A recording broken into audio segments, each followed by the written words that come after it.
Buenas tardes, señoras y señores. Vamos a dar inicio a la tercera sesión extraordinaria de la Comisión Especial de Seguimiento de la Incorporación del Perú a la OECD. Señora Secretaria Técnica, por favor, sírvase pasar lista. Gracias, señor presidente. Señores congresistas, se va a proceder a pasar lista de asistencia. Congresista Bustamante Donaire Ernesto. Presente. Gracias, congresista Bustamante. Congresista Muruz Dulanto Jessica Rosselli.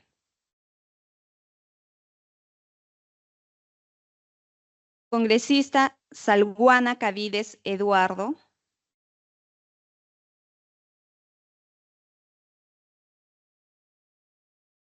El congresista Eduardo Salguana Cavides, a través de la plataforma del chat de sesiones, manifiesta su asistencia. Conforme. Congresista Alba Prieto María del Carmen. La congresista Alba Prieto María del Carmen, a través del chat, manifiesta su asistencia. Conforme. Congresista Flores Ruiz Víctor Seferino. El congresista Flores Ruiz, a través de la plataforma del chat, manifiesta su asistencia. Conforme. Congresista Limachi Quispe Nieves Esmeralda. Buenas tardes, señor presidente. Buenas tardes con todos. Presente. Gracias, congresista Limachi. Congresista Soto Palacios Wilson. Señor presidente, han contestado a la lista de asistencia 5 señores congresistas. Cuente usted con el quórum reglamentario. Muchas gracias, Secretaria Técnica. Bien, entonces, habiendo registrado su asistencia, los señores congresistas que nos otorgan el quórum reglamentario, y siendo las 17 horas con 45 minutos del jueves 11 de julio del 2024, en la sala Francisco Bolognesi del Palacio Legislativo y a través de la plataforma virtual Microsoft Teams, damos inicio a la tercera sesión extraordinaria de la Comisión Especial de Seguimiento de la Incorporación del Perú a la OECD del periodo anual de sesiones 2023 al 2024. A continuación, vamos a proceder con el desarrollo de la agenda programada en el orden del día. Siendo esta una sesión extraordinaria, vamos directamente a orden del día. Estimados colegas, tenemos programado en el orden del día la participación del ministro de Justicia y Derechos Humanos, el señor Eduardo Melchor Arana Isa. Y en la presentación especial que realizará la delegación de la OCDE, presidida por la doctora Tatiana Teplova, quien es jefa de división de la OECD y es además consultora senior para coherencia política y género, justicia e inclusión. Ella viene acompañada del señor Adam Ostri, que es senior líder de proyectos. Luego tenemos a la señora Sofía Blamey Andrusco, que es project manager.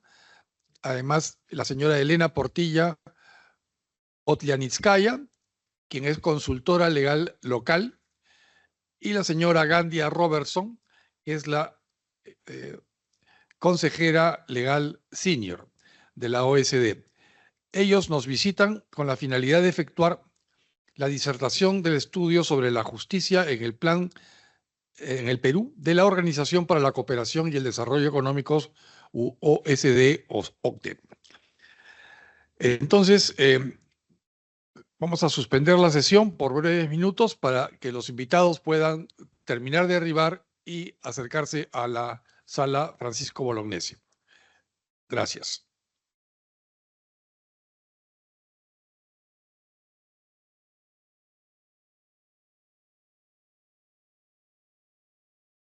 Gracias, se reanuda la sesión.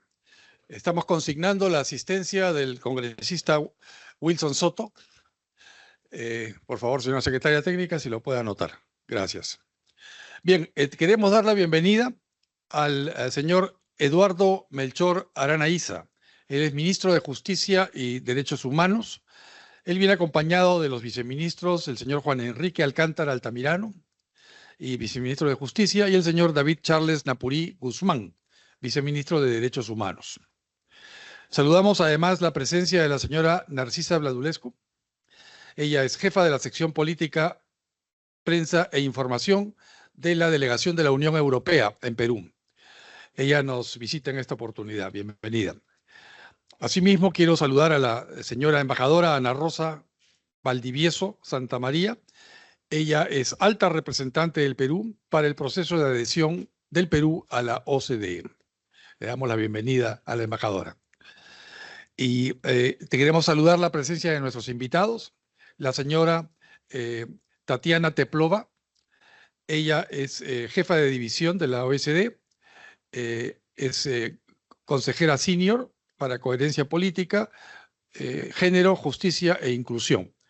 Y el equipo que la acompaña, el señor Adam Ostri, que es Senior Project Lead, la señora Sofía Blamey Andrusco, que es Project Manager de la OECD, la señora Elena Portilla Odianitskaya, que es consultora legal local, y la señora Candia Robertson, que es consejero legal senior de la OECD. También damos la bienvenida al señor Edgar Alvarado Salamanca, quien es líder sectorial del Ministerio de Justicia y Derechos Humanos. Sí, no necesito, gracias. Sí, sí. Bien, entonces, con esto, quiero aprovechar para explicar que saludar en inglés a nuestros invitados. It's an honor for us to see you and receive you here in Congress. And we appreciate very much the efforts that the OECD is doing in this particular case, towards settling up the justice sector in Peru. So we are pleased to have you visiting with us, and as well as the presence of our Minister of Justice and Human Rights. So thank you very much. Now I'll continue in Spanish because you have full access to translation. Thank you. Entonces, continuamos con la presentación. Y en primer lugar, le vamos a dar el uso de la palabra al señor Eduardo Melchor Arana-Iza, ministro de Justicia y Derechos Humanos de la República del Perú. Señor ministro. Muchísimas gracias, señor congresista Ernesto Bustamante Donaire, presidente de la Comisión Especial de Seguimiento de la Incorporación del Perú a la Organización para la Cooperación y el Desarrollo Económico, CECIP-OCDE. Y un saludo a través suyo, señor presidente, a los señores congresistas y a las señoras congresistas de esta comisión. El día de hoy, como ministro de Justicia, y en realidad muy contento de participar, como habéis señalado, con claridad me acompaña la delegación de la División de Justicia de la OCDE, de la Unión Europea, también me acompañan del Ministerio de Relaciones Exteriores, la embajadora Valdivieso, el viceministro de Justicia y efectivamente todos aquellos que hemos estado trabajando durante largo tiempo y haciendo un trabajo sostenido, permanente, de coordinación y en materia de justicia el día de hoy se nos ha entregado justamente uno de los productos más importantes, que es el avance del trabajo que habíamos realizado conjuntamente. Así es que muy contento, señor presidente, porque estamos avanzando en materia de justicia gracias a este gran aporte que tanto la Unión Europea y la OCDE misma coordinadamente estamos realizando. Permíteme, por favor, señor presidente, dar unas palabras también respecto de este trabajo que se está realizando, de este estudio en particular. Este estudio, que se denomina Estudio de la Justicia de la OCDE en el Perú, hacia instituciones de justicia eficaces y transparentes para un crecimiento inclusivo, recoge la siguiente frase: modernizar nuestro sistema de justicia constituye una prioridad para nuestro país. Cierto es que la justicia en el Perú ha tenido varios y a veces sucesivos diagnósticos. Comprenderán ustedes, desde la época de esta nueva etapa se hizo incluso el trabajo del Seriajus, se ha avanzado aquí en la misma en esta misma casa varios estudios trabajando en que han ido aportándose. Sin embargo, no podremos dejar de coincidir que siempre en estos temas padecemos de exceso de diagnósticos, y la frase es sugerente porque no solamente es exacta, sino que además los problemas que se aprecian, el tiempo cambia la realidad y hace que otros problemas nuevos se incorporen a ese diagnóstico que en algún momento hicimos inicialmente. En tal virtud, nuevas miradas suponen también nuevas y mejores estrategias para afrontarlos. Por ejemplo, para el caso del estudio que ahora se presenta, las recomendaciones que se han propuesto no han sido generadas en un laboratorio. Por decirlo así, han surgido de las experiencias comparadas que han tenido éxito en otros países, integrantes de la OCDE, y que debidamente están ajustados a nuestra realidad y que consideramos que son más que oportunas. También existen importantes ejemplos interinstitucionales que son importantes destacar, como por ejemplo el Acuerdo para la Justicia, que estamos, y recientemente el que este gobierno ha relanzado de la señora presidenta Dina Boluarte, como es el Consejo para la Reforma del Sistema de Justicia, en el que coincidentemente tenemos varios puntos en el trabajo que ha hecho la OCDE y en el que este trabajo que hemos relanzado desde el Ministerio de Justicia, bajo el liderazgo de la señora presidenta, hay mucho trabajo, muchos aspectos en los que se han avanzado ya y que evidencia que hay una coincidencia sobre la visión, el diagnóstico y las respuestas que dar. Estos trabajos, como señalábamos en el presente estudio de justicia, no se oponen a lo que ya hemos señalado, ni los niega, sino más bien se suma a la finalidad común de tener un mejor panorama, un mayor panorama para lograr la eficiencia en beneficio siempre de los ciudadanos. Y vale señalar también, señor presidente, que nosotros, el Ministerio de Justicia, la Corte Suprema, las instituciones de justicia no son un fin en sí mismo, o no somos un fin en sí mismo. Quienes tenemos en estos momentos el honor de dirigir estas instituciones, nos debemos a la ciudadanía y a la paz que nosotros tenemos que lograr en este ámbito. Deseo expresar así que la solicitud del Ministerio de Justicia para llevar a cabo este estudio respondió fundamentalmente al propósito de contar con una sólida perspectiva de asistencia técnica que no solo diseñe, sino que también permite ejecutar políticas y servicios públicos para mejorar el sistema de impartición de justicia.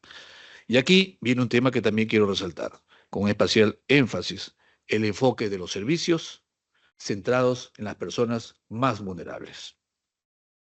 De allí que este estudio pretenda demostrar la decidida intención del Estado de asumir en la mayor medida posible las normas de la OCDE sobre igualdad de acceso a la justicia desde la óptica de un servicio centrado en la persona.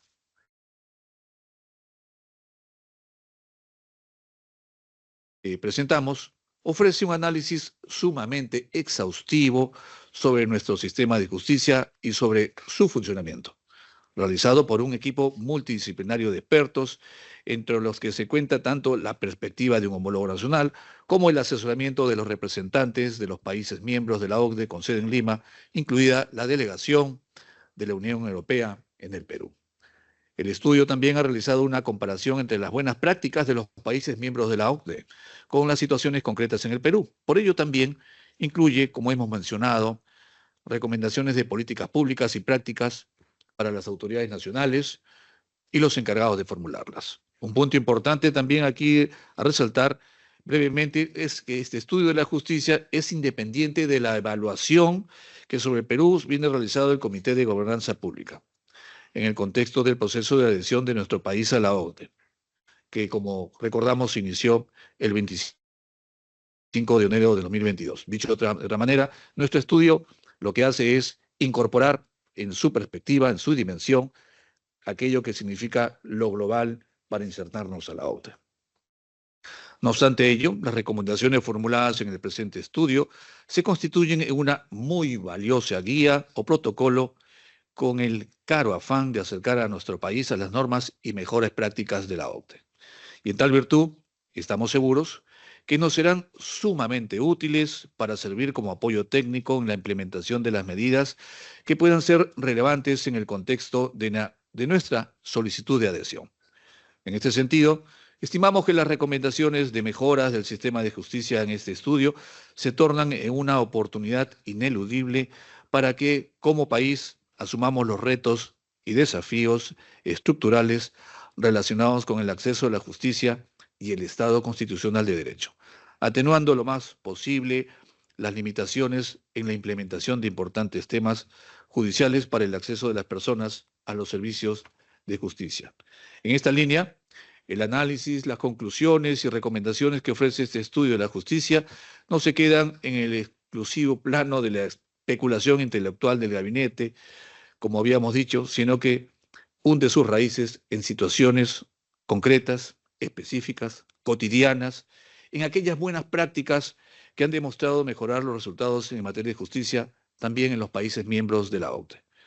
En términos de diseño estructural, hay varios capítulos que ya los podemos señalar, pero estas ideas iniciales, señor presidente, que nos sirvan de marco introductorio para que los que nos acompañan el día de hoy y yo mismo como ministro podamos mostrar a la representación nacional el trabajo que estamos realizando, que no es solo un trabajo del Ejecutivo, sino es un trabajo también en conjunto con el Congreso de la República y con los sectores de justicia que articulamos con frecuencia y de manera sostenible la visión de una nueva justicia. Muchas gracias. Muchas gracias, señor ministro. Agradecemos la presencia y la participación, así como las palabras del señor ministro de Justicia, Eduardo Arana. A continuación, antes de ceder la palabra a la señora Tatiana Teplova, quisiera ofrecer el uso de la palabra a la señora Narcisa Bladulescu, quien es jefa de la sección Política, Prensa e Información de la Delegación de la Unión Europea. Señora. Muy buenas tardes.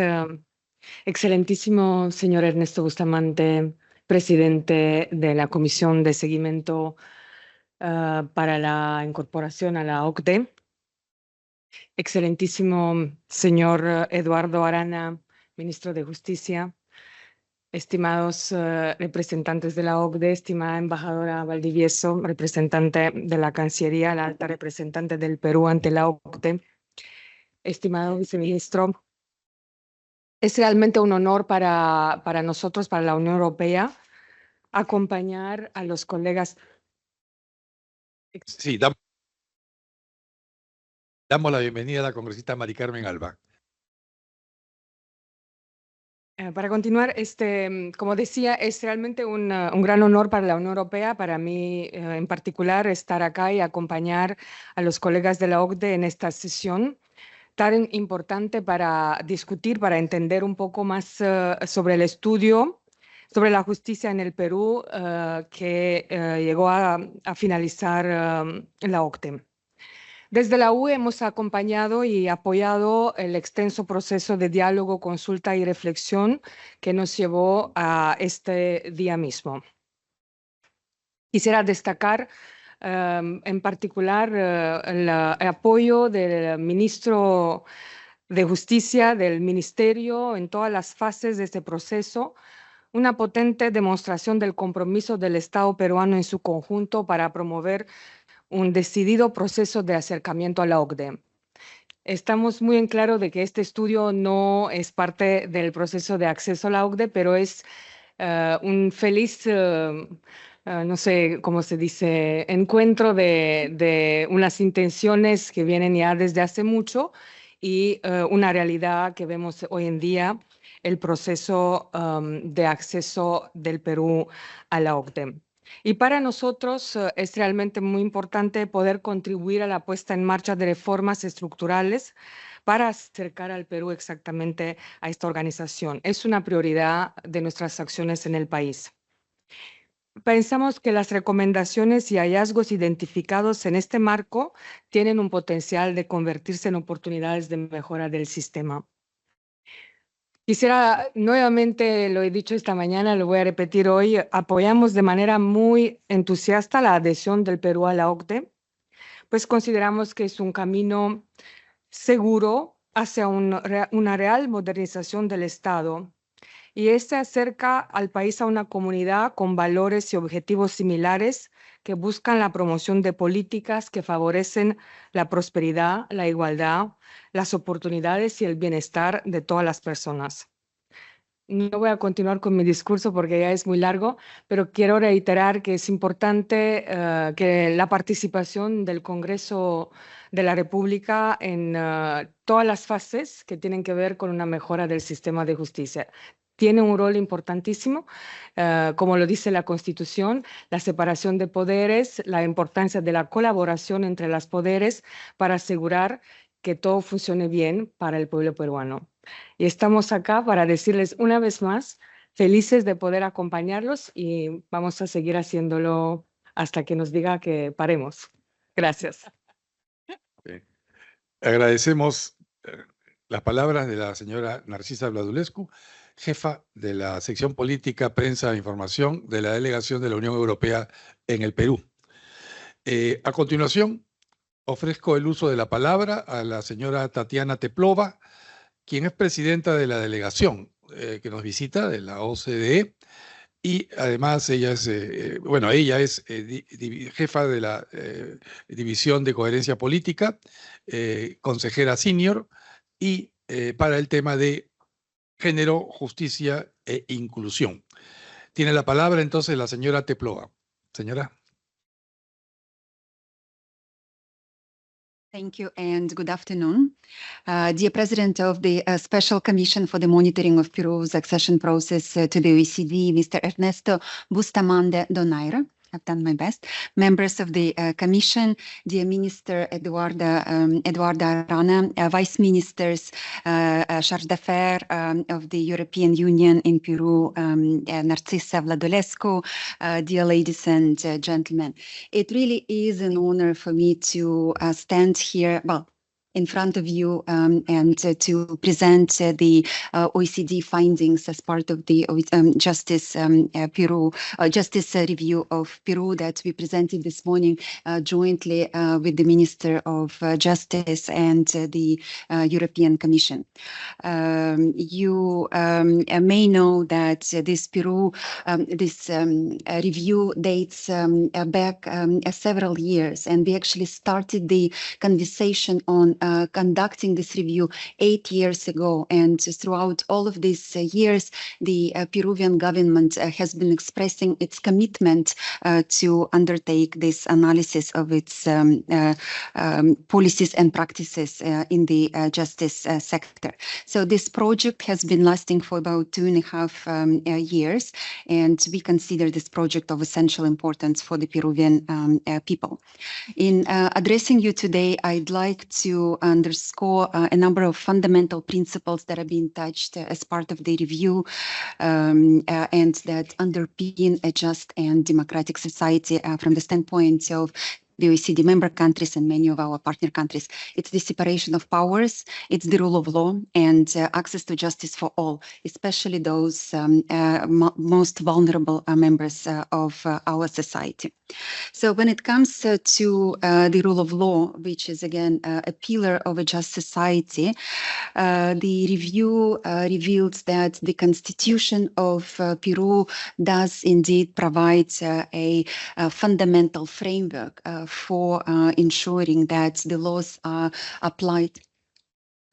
Speak into the Yes, microphone, please. sure, with pleasure. That the laws are applied consistently and also that all individuals, regardless of their origin, regardless of their status, have the same protection and status under the law. The review also acknowledges Peru's constitutional recognition of the importance of the rule of law and all of its efforts to strengthen it on behalf of all Peruvians. The next fundamental principle touched upon the review is related to the separation of powers. And here, Peru's commitment in ensuring that the executive, legislative, and judicial branches operate independently is actually, this principle is recognized in the Peruvian constitution. And here, the Justice Review underscores that the separation in the OECD member countries is put in practice through a legal and regulatory system of checks and balances that is indispensable. Any abuse of power by, but also all branches, and for ensuring that all branches of the state serve the people and the public interest.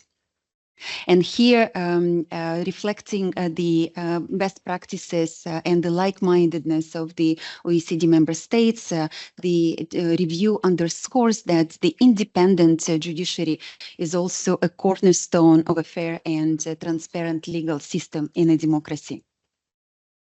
Le damos la bienvenida a la señora Roseli Amuruz, quien es vicepresidenta de la Comisión y, por supuesto, también vicepresidenta del Congreso de la República. Muchas gracias. Por favor, continúe. Please continue. Thank you. Thank you so much.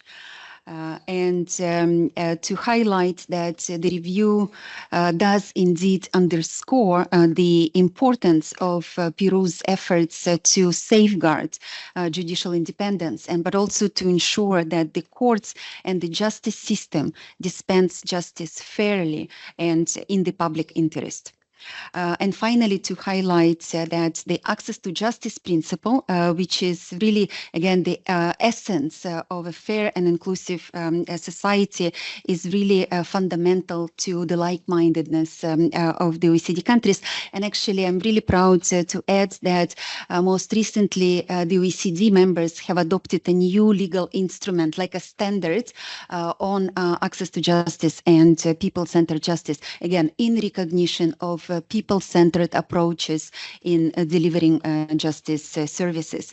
And here again, we'd like to commend Peru in expanding access to justice for all, including, of course, the most vulnerable through its various reform initiatives and efforts. And there are many good practices in Peru on access to justice that we are also promoting vis-a-vis other member countries that we would like to get inspired by and also adopt in their own practices.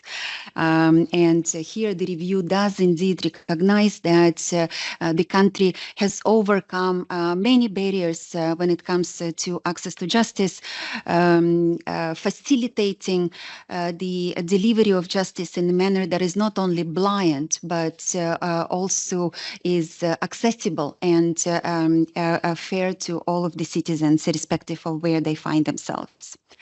And of course, being an economic organization for the OECD, we would like to underscore that effective, efficient, and accessible justice system is, of course, crucial for sustainable growth and for people's well-being. And actually, some of the findings in our analysis show that lack of access to justice can actually lead to the loss of 3 percentage points of GDP on an annual basis. So again, investments in justice systems are not only good for fairness, but also for economic development and citizen well-being, but they are also essential to the overall like-mindedness of the member countries.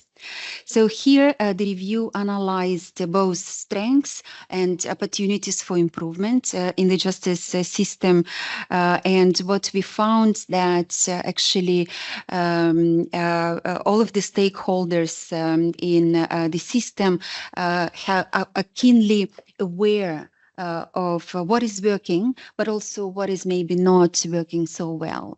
So again, there is a high level of awareness and the bottlenecks that prevent the full implementation of the justice reforms. And here I'd like to highlight briefly a few recommendations, and then of course I will turn to my colleague Adam Ostri to present more fulsome the findings from the review. So the first recommendation that we'd like to highlight is the need to strengthen leadership and coordination capacity in the design and the implementation of a system-wide justice policy reform and overall service design and delivery on the part of the executive.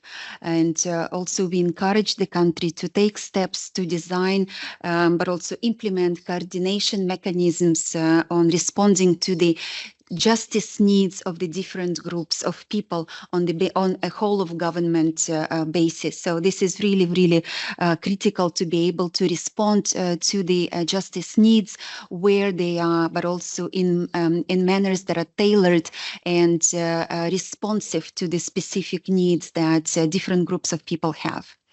The second recommendation is the need to align the administration of justice more closely with the OECD standards when it comes to the constitutional guarantees of judicial independence, including the management of judicial careers, notably those of judges and prosecutors, but also ensuring that third-party institutions cannot interfere in judicial decision-making. Next is the need to fully implement the Peru's legal framework on safeguarding the constitutional separation of powers by clarifying procedures and circumstances under which the system of checks and balances is applied. And here it's again based on the standards and practices in the OECD members. It normally includes the specification of the roles and powers of different branches of power in overseeing and checking the others. Next is, and this is also quite important in the OECD context, is the need to improve the design, trustworthiness, and practical use of alternative dispute resolution systems, but also to improve data collection when it comes to the overall implementation and impact of these systems and mechanisms. And of course, also the OECD being an evidence-based and data-driven institution, we see a lot of value in collecting data on the overall functioning of different services, justice and legal services, in order to be able to design, again, a whole of government, whole of state policies when it comes to justice reform and in particular access to justice. And last but not least is also the need to ensure that the system is more people-centered. Again, the review recognizes many of the efforts that have been already put forward by different parts of the Peruvian state in ensuring that justice services are responsive to the needs of the people. But here we still see the need for greater investments in the human and financial capacities when it comes to the delivery of the justice services in order to overcome many of the barriers that still remain when it comes to the geographical distance, when it comes to system complexities, cultural barriers, language, financial barriers, and so on. Again, Peru is not unique in facing many of these barriers. I would say that probably there is no country that can claim that they have been able to guarantee full access to justice to all parts of the population. But nonetheless, this is an important effort that has been that is needed to ensure equal access for all.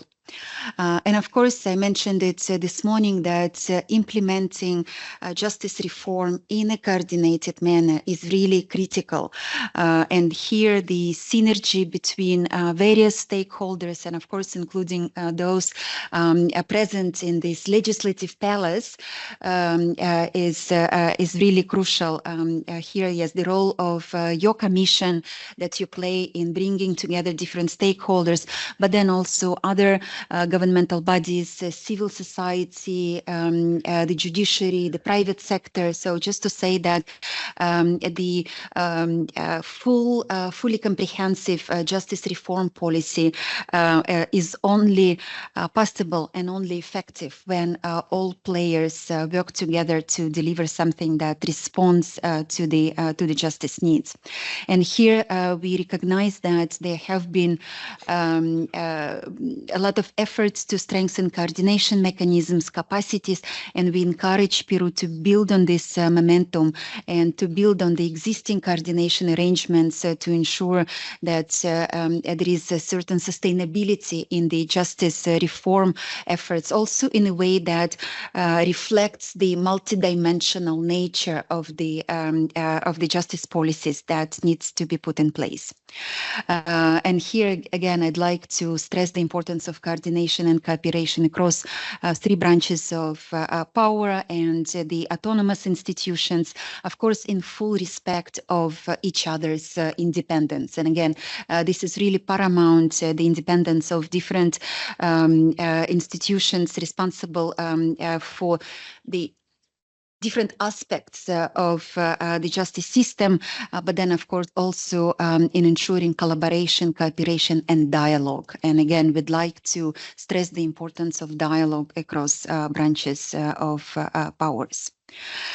So yes, in this context, as the OECD, we would like to salute the role of your special commission in working with the executive branch, but also other institutions on moving forward on the justice reform, but also in advancing the OECD, the Peru's accession to the organization.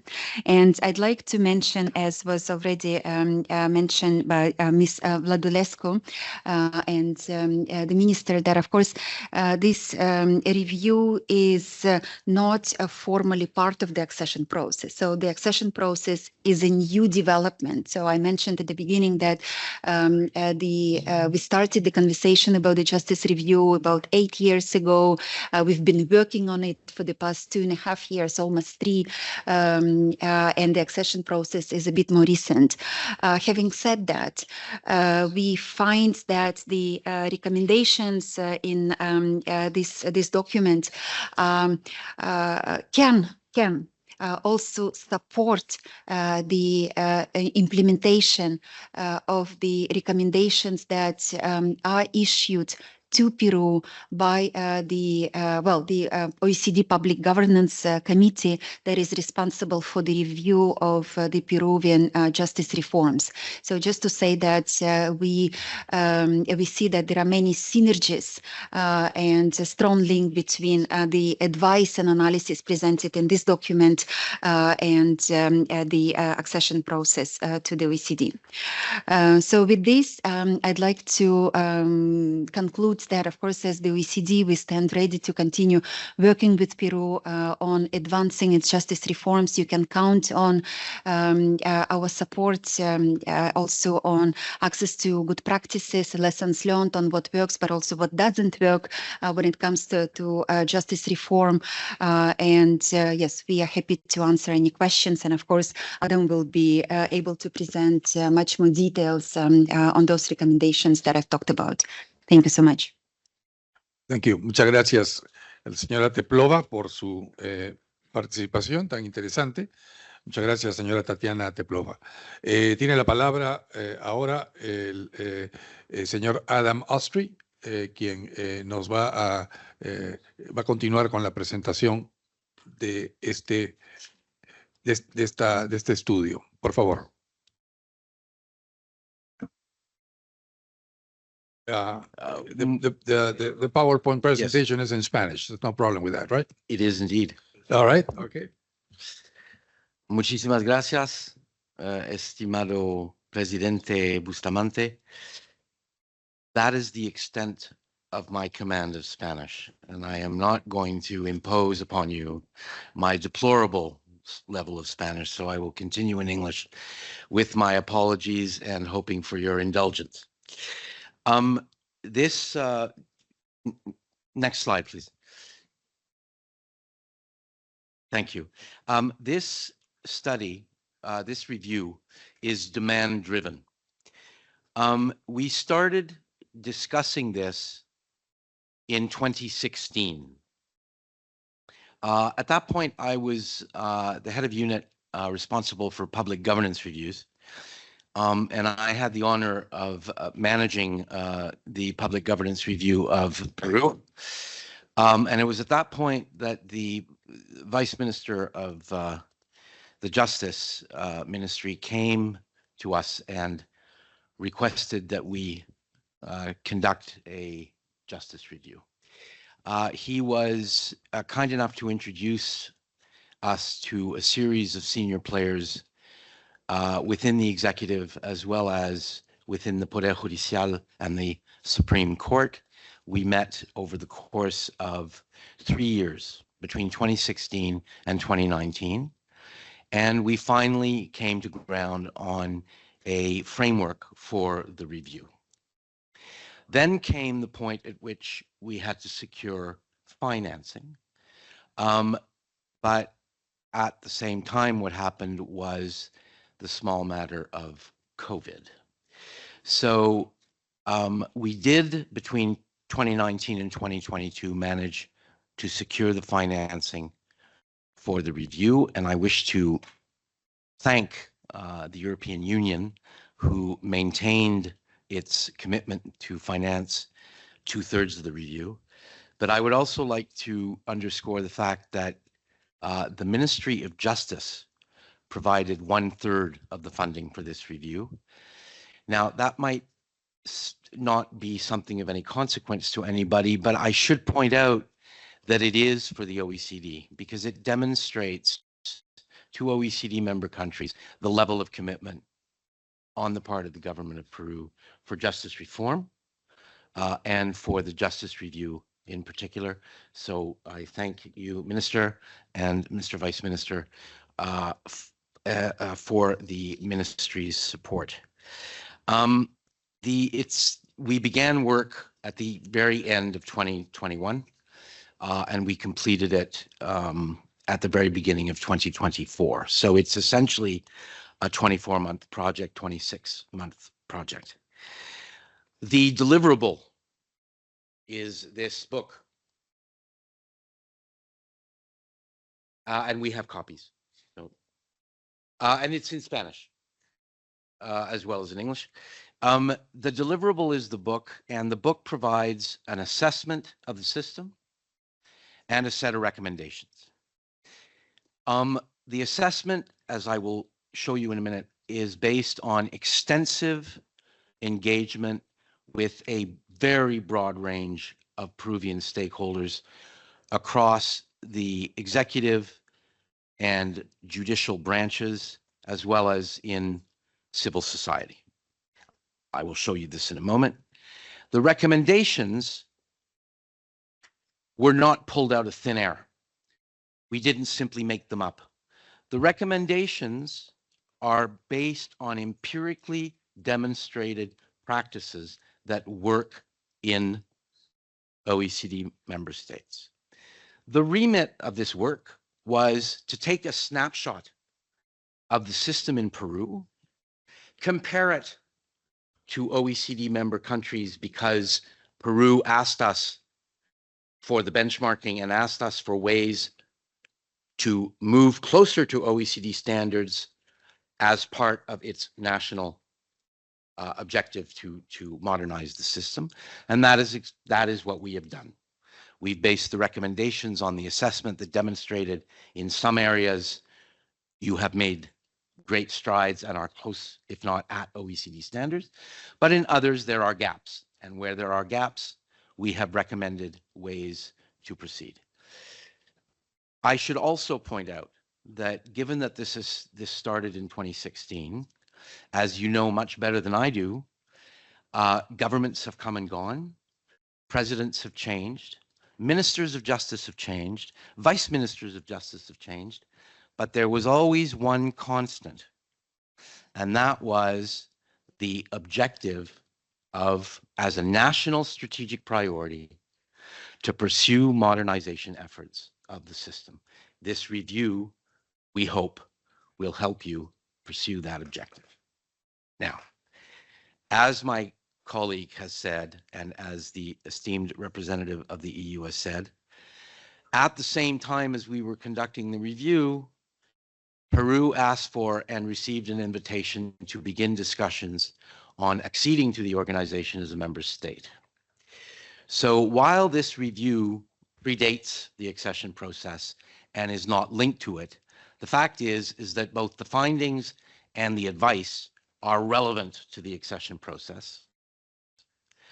Since they aim to bring Peru closer to OECD standards and best practices, the findings in here can serve as technical support for the implementation of reform actions that might be relevant in the context of accession. Next slide, please. So I'm simply going to take you through the work process from 2022 to 2024. We conducted a fact-finding mission in April, the end of March, beginning of April in 2022. That was followed by several virtual missions from April to June 2022, and from February to April 2023. Then we conducted a second fact-finding mission where we went to a region, to San Martin, as well as, and we combined it with something that we call a sounding board mission, which I'll get to in a minute, where we tested the draft, the preliminary advice. This was done near the end of 2023. Next slide, please. During the first mission, next slide, please. Thank you. During the first mission, we met with several stakeholders in the executive branch, obviously the Ministry of Justice, but the Ministry of the Economy and Finance, Ministry responsible for women and vulnerable populations, Ministry of the Interior, the National Police, the Presidency of the Council of Ministers, the Ministry of Culture, the Public Integrity Secretariat, and the unit responsible for governance in the PCM. We met with the judicial power. The judicial power and its thematic commissions, access to justice, gender, productivity, indigenous, digital. We met with justices from the high courts of Lima, as well as court officers and court managers from those courts, Lima South, Center, East, and North. And we met with the Academy of the Magistracy. We met with academia. We met with the Peru Bar Association. We met with the constitutionally independent bodies of the Junta Nacional, the Prosecutor General, the Ministerio Público de Fiscalía, the Constitutional Court, the Defensoría del Pueblo, the National Office of the Superintendent of Public Registries, and INE, your National Statistical Agency. Next slide, please. This simply demonstrates that we got press coverage to demonstrate that I'm not fibbing and that we were actually here. Next slide, please. We then conducted follow-up virtual meetings, as I mentioned, digital meetings. We met with academia and civil society organizations, GRADE, Instituto de Defensa Legal, Proética, others. The executive power, we met with the ministry, the MIM, the ministry responsible for women, the Ministry of Justice and Human Rights, obviously, the Ministry of the Economy and the MAF, and the Government Secretariat and the Digital Transformation Secretariat. We met with the Defensoría del Pueblo as well. In the judicial power, in the virtual meetings between February and April of 2023, so just last year, we met with the judiciary. We met with the executive power again, various players. We met with the Ombudsman's office, and we met with various civil society organizations. I provide you with this list simply to demonstrate that we bent over backwards to do what we call at the OECD a 360-degree examination and assessment of the system. Next slide, please. They're good, yeah. The second mission to the OECD, we met with the same players again. Now, in the second mission, we went to San Martin. Why? San Martin for us, we wanted a rural area. We realized that parts of it are urban. There's Tarapoto and Moyobamba, but it is a rural area. And most importantly, it's got a prevalence of indigenous Peruvians as residents. And we wanted to make sure that we could speak with them.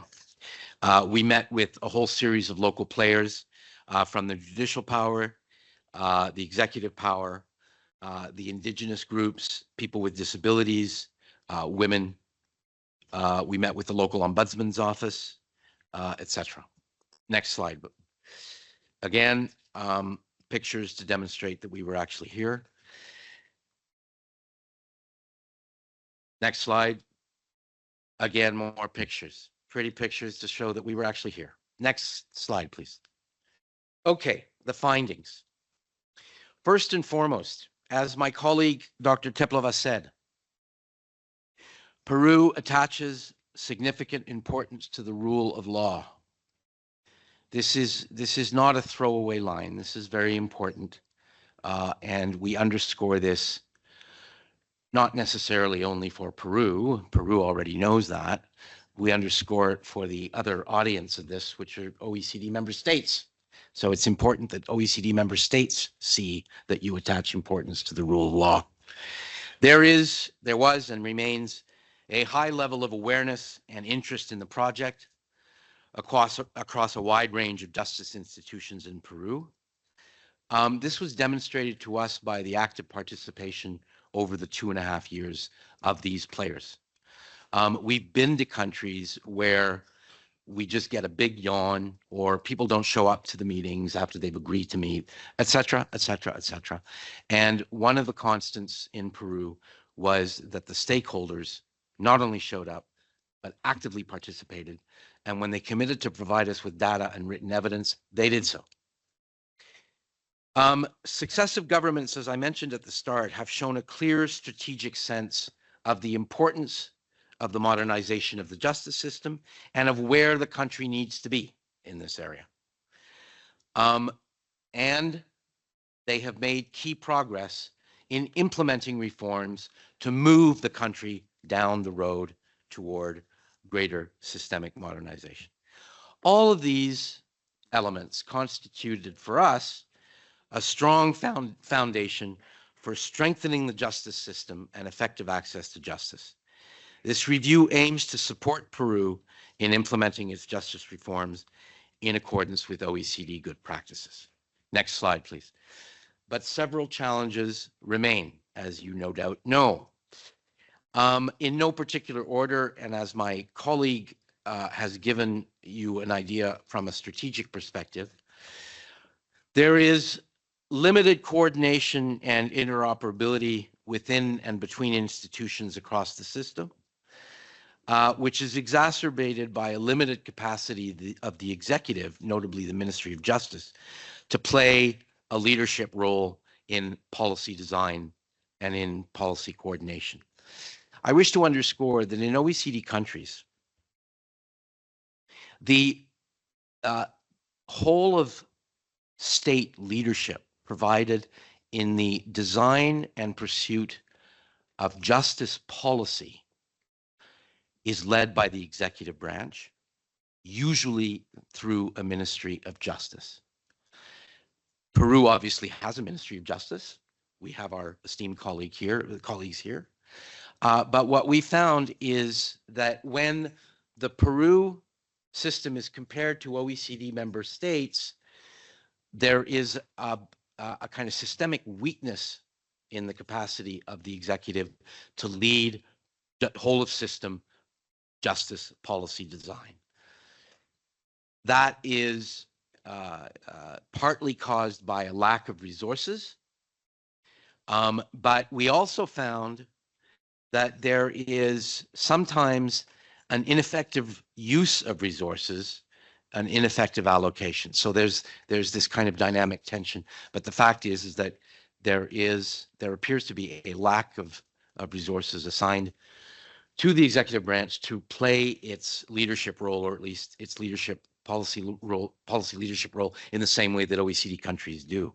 I should hasten to add as well that in saying this, this is not a zero-sum game. We are not saying that because the executive branch doesn't have power and should get more power, it should somehow remove power from the judiciary. That's not what we're saying. We're simply saying that in the area of framework, strategic justice policy design, and policy pursuit, the executive should be given more resources and a stronger mandate to lead in this area. There are systemic issues, as my colleague has pointed out, with respect to judicial independence. There is capacity for third-party interference in judicial decision-making. The ratification processes for judges and prosecutors is potentially subject to abuse and does not constitute an OECD practice.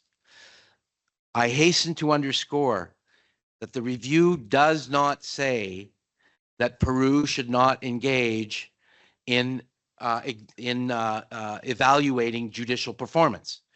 All OECD countries evaluate judicial performance.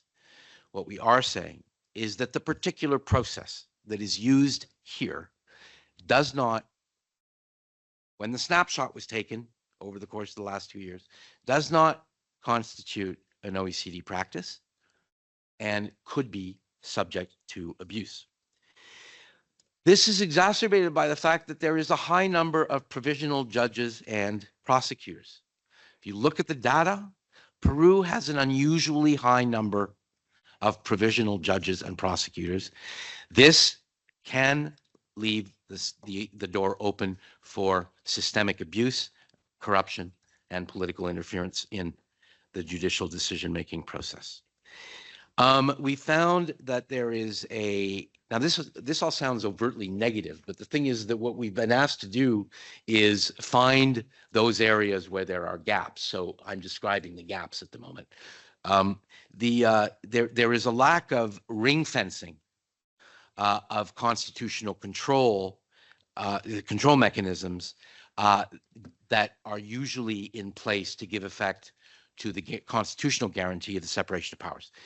All OECD countries, just like Peru, have constitutional guarantees respecting the separation of powers in their constitutions, written or unwritten. The UK has it through juridical precedents. It doesn't have a written constitution.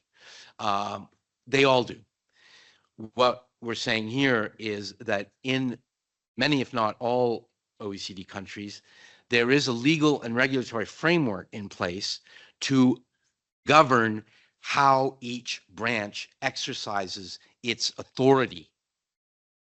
And what we're saying is that here, that legal and regulatory framework is either weak or non-existent or fuzzy and needs to be strengthened and improved so that no branch can lord anything over another, and that all three branches can work together in full respect of their autonomy, but can work together to serve citizens. There is limited correlation between demand and supply of justice services. There is overlap and duplication in key areas, notably for women and women facing physical abuse, of women victims of violence. There are gaps in institutionalized case management and case distribution allocation, and there is a sustained perception of persistent corruption at high levels, despite initial important measures to fight against it. There are limitations in sustained ongoing capacity building and training of judges and auxiliary staff, including on gender, LGBTQ, diversity, and intercultural matters. There is a need to broaden and deepen the performance measurement framework, as I mentioned, the ratification process, both of judges and the work of the courts. It's currently solely based on a quantitative approach, be useful to strengthen the quantitative approach and have objective performance indicators, as well as inject qualitative assessments while sustaining judicial independence. And there is the need to strengthen the infrastructure and use of information and communications technologies. Next slide, please. We've divided the book and we've divided this assessment into 6 chapters. The first chapter is the executive summary. It's the strategic overview. It provides you with the assessment and recommendations. Chapter 2 looks at the rule of law and equal access to justice. Chapter 3 examines the institutional setup, the administration, coordination in Peru's justice system. Chapter 4 looks at governance and the system management. Chapter 5 looks at how to move towards an efficient and seamless justice system. And Chapter 6 looks at access issues in order to move Peru toward a people-centered justice system. Next slide, please. Next slide, please. Chapter 2, the rule of law and equal access. We found the chapter identifies key linkages between the rule of law, access to justice, public trust, and good governance, and how levels of perceived corruption in a country affect citizens' trust in public institutions. The chapter introduces the development of a people-centered approach to justice. It analyzes recent justice reforms in Peru and how fundamental rights and access to justice are guaranteed, including the progressive provision of indigenous, women's, and environmental rights, and assesses how Peru's institutional arrangements protect these rights while comparing them with OECD country experience. And I should point out that it's not all bleak. Peru has done a lot of progress in many areas of access, notably with respect to women and women gender-based violence. So there are things that Peru can hold up as very strong modernization initiatives that bring the system closer or at OECD standards. Next slide, please. Chapter 3 focuses on providing recommendations for strengthening coordination. We recommend that Peru take measures to implement fully Peru's legal framework on safeguarding the constitutional separation of powers, as I indicated earlier. We recommend specifying the roles and powers of each branch of government, codifying them in law and in regulation, in overseeing and checking the others. Take measures to empower the executive branch to lead and coordinate the design and implementation of system-wide justice policy reforms using a people-centered approach and without unduly or without diminishing the powers of the judiciary in this area. Take steps for designing and implementing coordination mechanisms that focus on responding to justice needs with a whole-of-government approach, including clarifying roles and responsibilities of justice institutions and establishing relevant processes and protocols. Next slide, please. Chapter 4, this is about transparency and independence. Take measures to ensure the constitutional guarantee of judicial independence, including the overhaul of the performance appraisal, ratification, and evaluation of sitting judges. Continue to implement measures to reduce judges and prosecutors' temporality. Take measures to ensure fair, impartial, and merit-based treatment of judges. Further clarify the roles and functions of the highest bodies of the judiciary to avoid overlap and duplication. Take steps to strengthen judiciary budgetary management and performance, including system-wide strategic planning, the use of performance indicators, and the design and implementation of a monitoring and evaluation framework. Next slide, please. Chapter 5 is about increasing the efficiency and digitalization of the justice system. We recommend improving the design, trustworthiness, and practical use of alternative dispute resolution mechanisms, as my colleague underscored, and by implementing a clear and detailed legal and regulatory framework for ADR mechanisms and improving data collection with a view to measuring their implementation impact. Take measures to develop comprehensive decongestion measures and new management structures to improve the efficiency of the courts, including digital tools, implement mechanisms to enhance the collection of data with a view of designing and implementing a comprehensive, inclusive, and integrated policy on access to justice. Finally, Chapter 6, this is on access. Implement measures, including assigning increased human and financial resources to overcome remaining geographical and system complexities, ethnocultural, language, and financial barriers to gaining access to justice services. Strengthen public defense and legal aid services to ensure access to justice for all, and strengthen the role of relevant institutions and establish clear justice pathways to facilitate people's access to justice services. In this connection, one of the last things we're doing in this project is we are about to launch a pilot legal needs survey in 2 regions, Lima and San Martin, in order to survey the needs of people, the needs of the respondents, as well as enable the government to map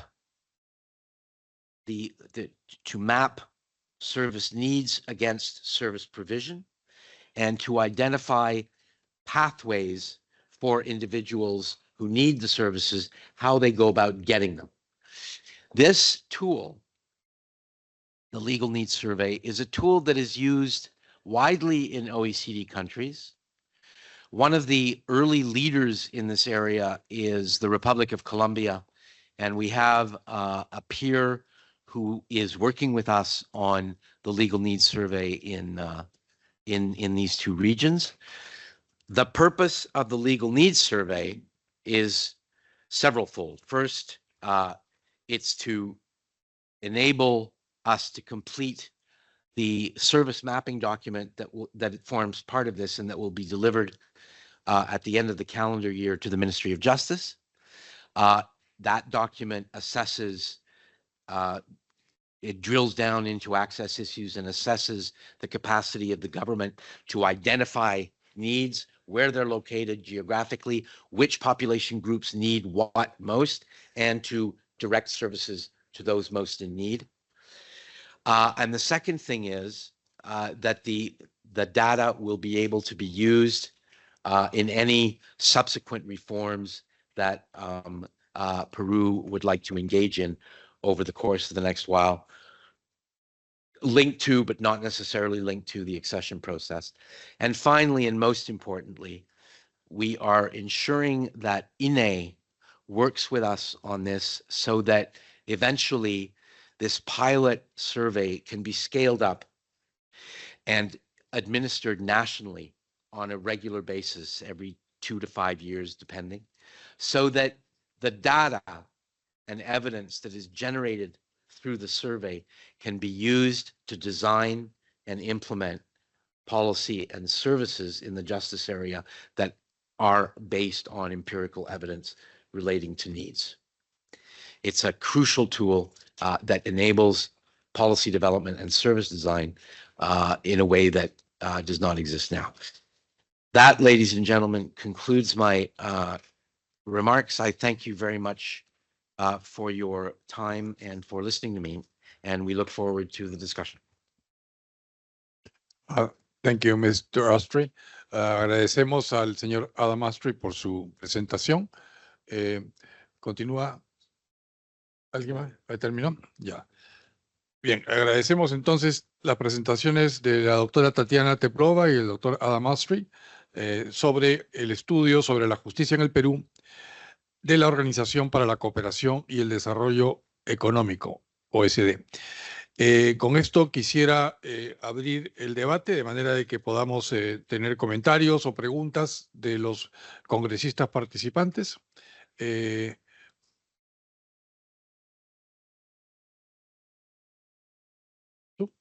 Sí, la congresista Roselia Muruz tiene la palabra. Muchísimas gracias.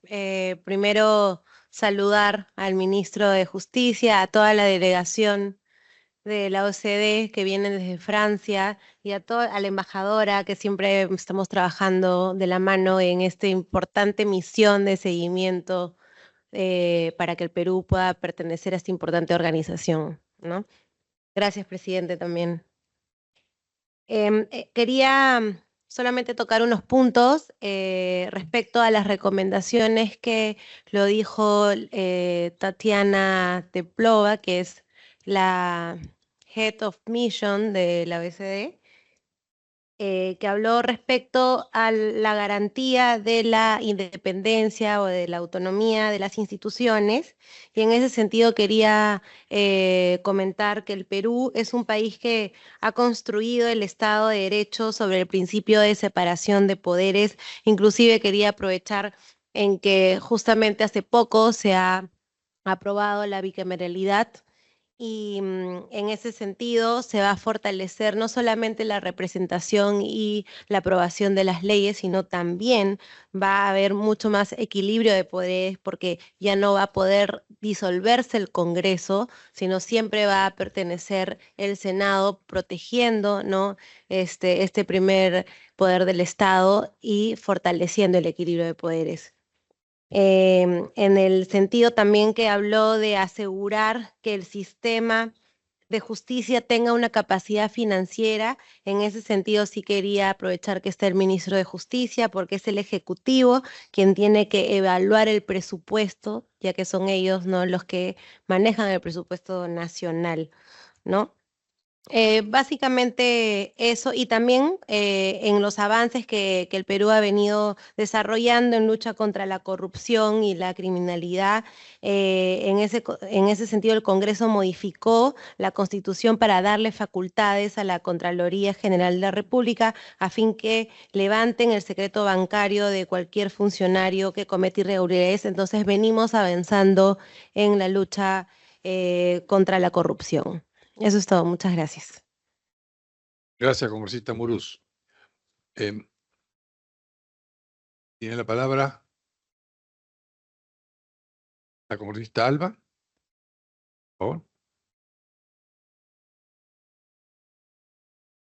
Bueno, gracias, presidente, y por intermedio de usted, un saludo especial a la delegación de la OCDE, a la embajadora, representante de Cancillería y a nuestra amiga de la Unión Europea. Bueno,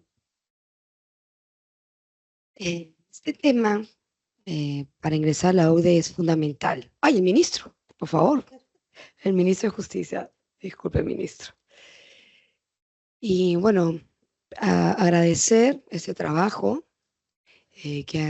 por parte de ustedes, y creo que va a ser de gran importancia para que el Ejecutivo, acá está el ministro de Justicia, así que está aquí comprometido para poder aplicar y pues, todas las recomendaciones que ustedes han hecho, y además para que tengamos el apoyo del Ministerio de Economía, porque la mayoría de estas reformas se necesita presupuesto. Así que este tema es transversal a varios ministerios, ¿no? Y creo que, sobre todo en estos momentos, que para nosotros es tan importante y que queremos ingresar a la OCDE, y creo que estamos haciendo todas las acciones para poder ingresar y estar en tan importante organización, lo principal es la separación de poderes, evidentemente. Y tenemos que poner ahí todos los recursos y todas las metas, ¿no? Nosotros aquí, desde el Congreso, que tenemos esta comisión en la que conformamos, presidida por el congresista Bustamante, tienen todo nuestro apoyo. Y vamos a trabajar. Los tres estuvimos en marzo, ¿no? En abril, por primera vez, para ver el tema de la OCDE. Y esa es nuestra aspiración. Y esperemos contar con el apoyo de ustedes. No duden que vamos a tratar de que el Ejecutivo cumpla con estas recomendaciones y que podamos estar lo antes posible ingresando a la OCDE.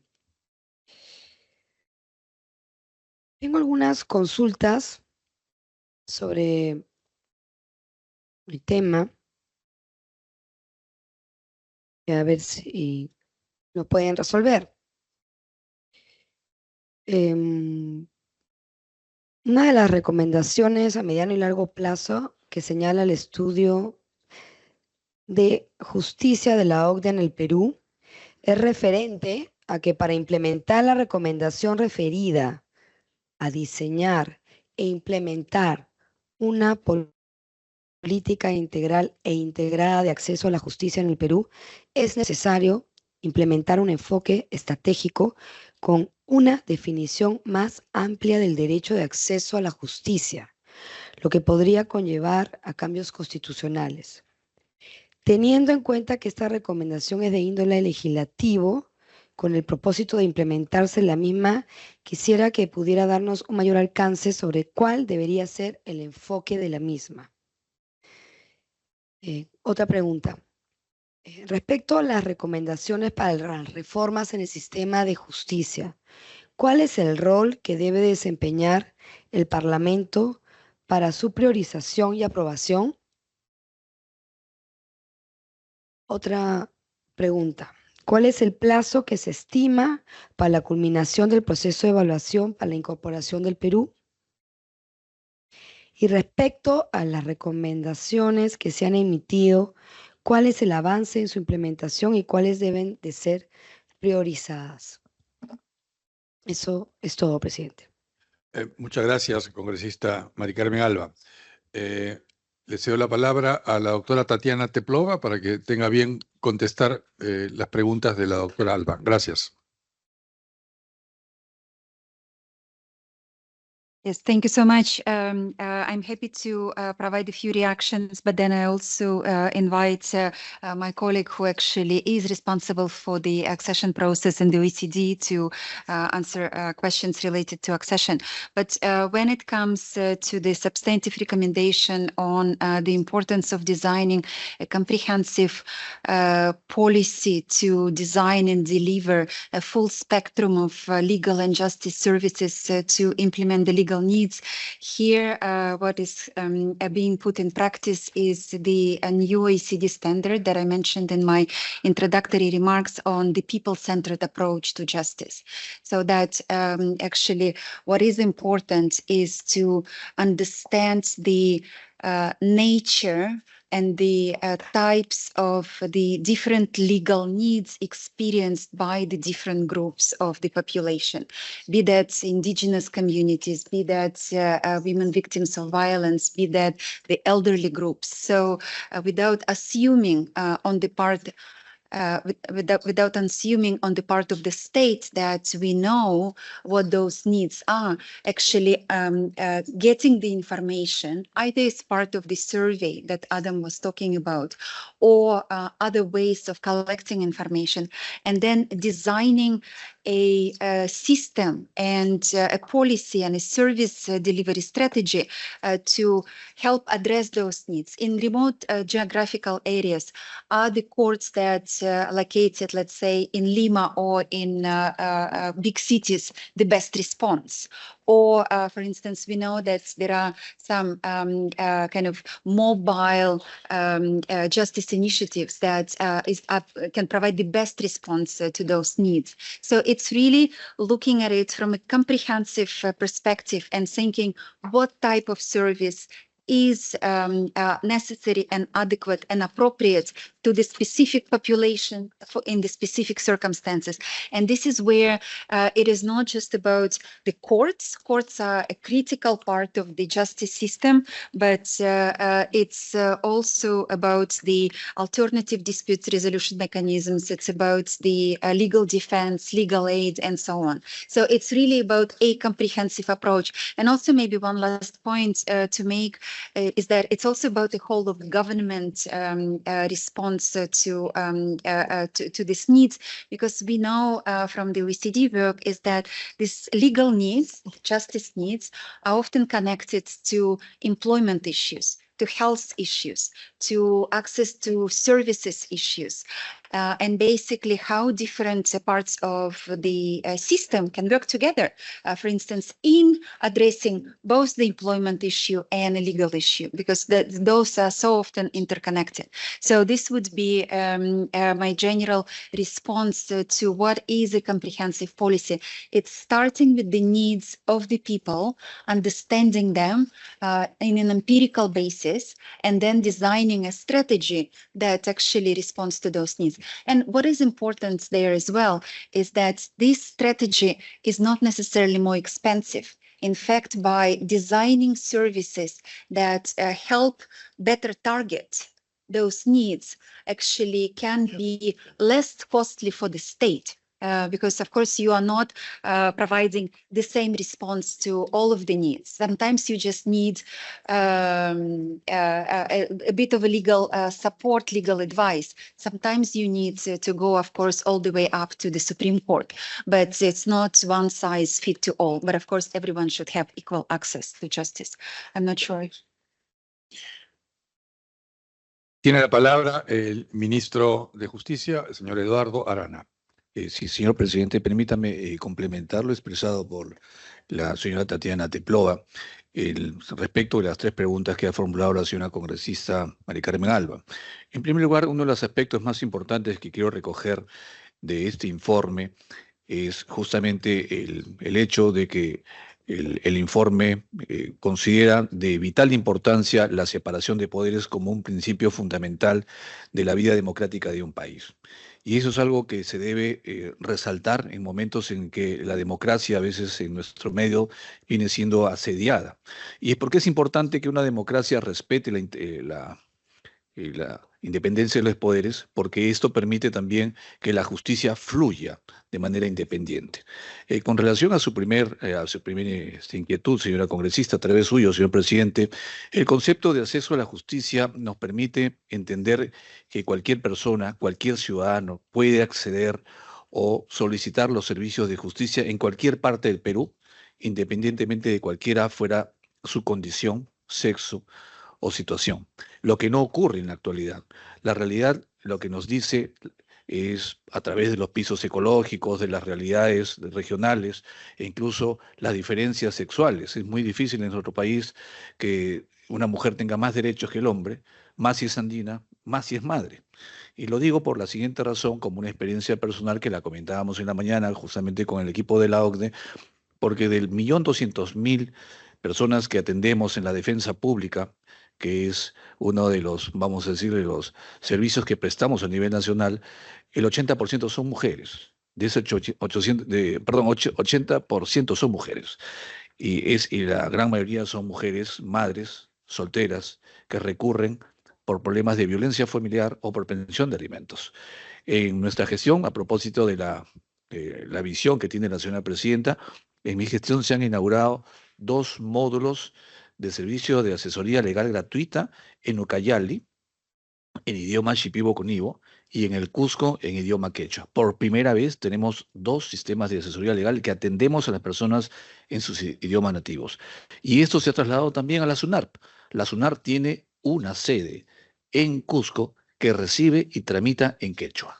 Es algo realmente importantísimo que está dentro del sistema de justicia. Pero vayamos nuevamente a su pregunta, señora congresista. El acceso a la justicia nos permite entender también la medida de que un país entiende y además considera el valor de la justicia para toda la ciudadanía. Y es donde nosotros apostamos, porque ese es el primer eslabón, el primer escalón donde debemos medir la justicia. Y en eso el informe de la OCDE ha puesto especial énfasis, en el cual, dicho sea de paso, también en el Consejo de Reforma, como usted comprenderá y sabrá, este año la señora presidenta lo relanzó, también es parte de nuestro programa y en el que nosotros hemos avanzado y tenemos un gran porcentaje de acceso en la que felizmente la OCDE y nosotros hemos coincidido.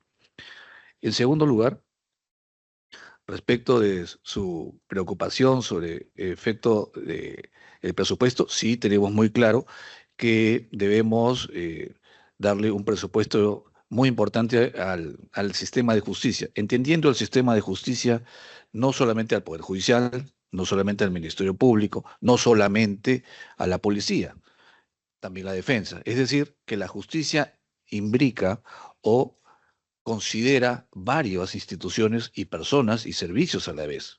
Como le acabo de decir, no habría justicia si no habrían abogados, no habría justicia si no hay policía, no habría justicia si no hay fiscales, no habría justicia si no hay jueces y tampoco no habría justicia si no hubieran cárceles. Es decir, tenemos el sistema de justicia implica además preparar a los jueces, que implica también, por ejemplo, la academia o la propuesta de este Congreso de una escuela de la magistratura. Entonces, estamos hablando de un modelo conceptual que desarrolla una visión holística sobre lo que es justicia. Y en ese sentido, y yo también quiero expresar que no se trata de atender los problemas de la justicia con más jueces. Lo que se trata de tener es procesos y procedimientos rápidos en los cuales mientras podemos concentrar los procesos en menos tiempo y menos jueces puedan resolver, porque al final lo que ha hecho la justicia en los últimos años es desarrollar procesos que resultan siendo para los jueces y los abogados procedimientos fantásticos, pero para la ciudadanía resultan siendo lo que nosotros llamamos un impedimento para la justicia, es decir, no existe justicia real. Por ejemplo, una de las propuestas que ha hecho nuestro sistema de justicia, que está haciendo el ministerio, es que los procesos de alimentos no duren más de un mes y que sea el Estado quien asuma la pensión de alimentos hasta que la justicia puede embargarlos. ¿Por qué es importante, dice señora congresista? Nuevamente, te veo suyo. Porque lo que hace es que estas personas que van a los juicios son invisibilizadas por los programas sociales, de forma tal que al final tienen que esperar 1 año, 2 años para recibir esa pensión, y cuando lo que el Estado debe hacer, que estas personas que son vulnerables y que no pueden atender sus problemas reales, el Estado tiene que atenderlas. No existe en este momento esa salida, por ejemplo, señor presidente.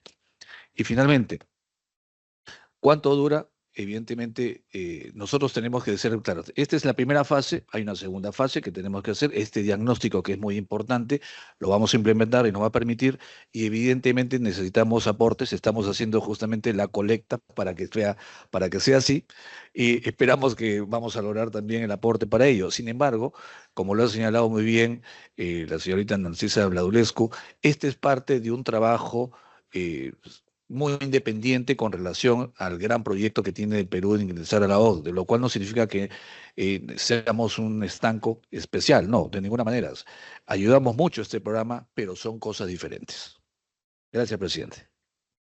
Muchas gracias, señor ministro. Tiene la palabra la señora Gandia Robertson. Muchas gracias.